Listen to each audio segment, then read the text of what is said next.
Road অ্যাক্সিডেন্টের মাধ্যমে আমি পাটা হারাই। আমার স্ত্রী আমাকে জেনে বুঝে বিয়ে করছে।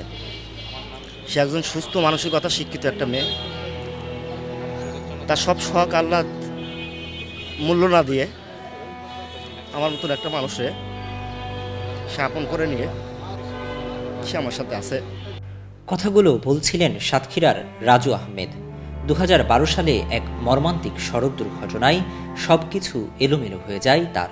সেই দুর্ঘটনায় রাজুর ডান পায়ের রগ ছিঁড়ে পচন ধরার কারণে চিকিৎসকদের সিদ্ধান্তে তার পা কেটে ফেলতে হয়। এক মুহূর্তে থেমে যায় জীবনের ছন্দ। অন্ধকার নেমে আসে তার ভবিষ্যতে।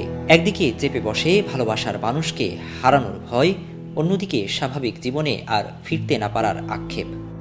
পা হারানোর পর আর কখনো মনে হয়নি যে আর 5টা মানুষের মতো একা হাঁটতে পারবো, লাঠি ছাড়া হাঁটতে পারবো, কারো সহযোগিতা ছাড়া চলতে পারবো, এমনটা কখনো মনে হয়নি। অনেক কষ্টে পরিবারের চেষ্টায় দীর্ঘ চিকিৎসার পর কৃত্রিম পা পান রাজু। সে পায়ে চলাফেরা করতেন তিনি। তবে প্রিয় মানুষটিকে হারানোর ভয় জেঁকে বসেছিল রাজুর মনে। কিন্তু ভালোবাসা কি এত সহজে হার মানে?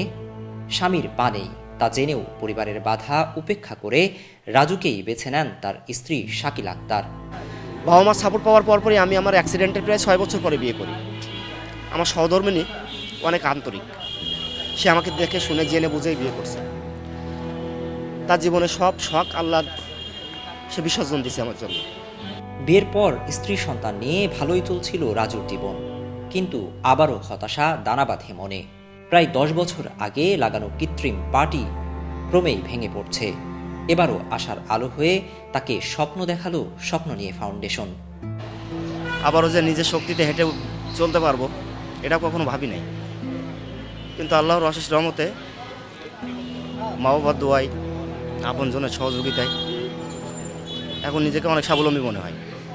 স্বপ্ন নিয়ে নিবার একটা পা আমাকে দিছে, এই জন্য অনেক অনেক ধন্যবাদ, অনেক শুভকামনা। তার আগেও আমার নিজের অর্থায়নে আমি একটা পা ব্যবহার করতাম, সেটা ভঙ্গুর প্রায়। তার পরবর্তীতে নতুন একটা পেলাম, মানে সামনে আরও কিছুদিন যে আমি ভালোভাবে কাটাইতে পারবো, একটা অনুপ্রেরণা পেলাম। ঠিক ঈদের আগ মুহূর্তে নতুন কৃত্রিম পা পেয়ে কান্নায় ভেঙে পড়েন রাজু। এই কান্না কষ্টের নয়, এই কান্না আনন্দের। কান্নাটা অনেকটা কষ্টের, আবার অনেক আনন্দের। যখন কিছু হারিয়েছি তারপরে বুঝেছি আসলে কষ্টটা কি, জীবনটা কত কঠিন। হারিয়ে আবার পেয়েছি তো নিজের ভিতরে একটা আত্মশক্তি ফিরে পাইছি। দিবে ঈদের আনন্দটা যেন তার ভিতরে বিরাজমান। ঈদের কি আনন্দ, তার চেয়েও ভালো, মানে বেশি আনন্দ তার ভিতরে আমি দেখছি। ভিডিও কলে স্ত্রীর সঙ্গে সেই মুহূর্ত ভাগ করে নিলেন তিনি। পর্দার ওপারে স্তব্ধ শাকিলা, চোখে জল মুখে হাসি। এ যেন ভালোবাসার জয়, জীবনের জয়। পা পেয়েছি, ফোন দিছি।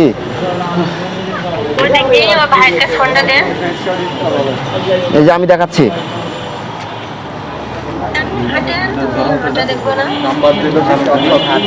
পিছনের ক্যামেরাটা।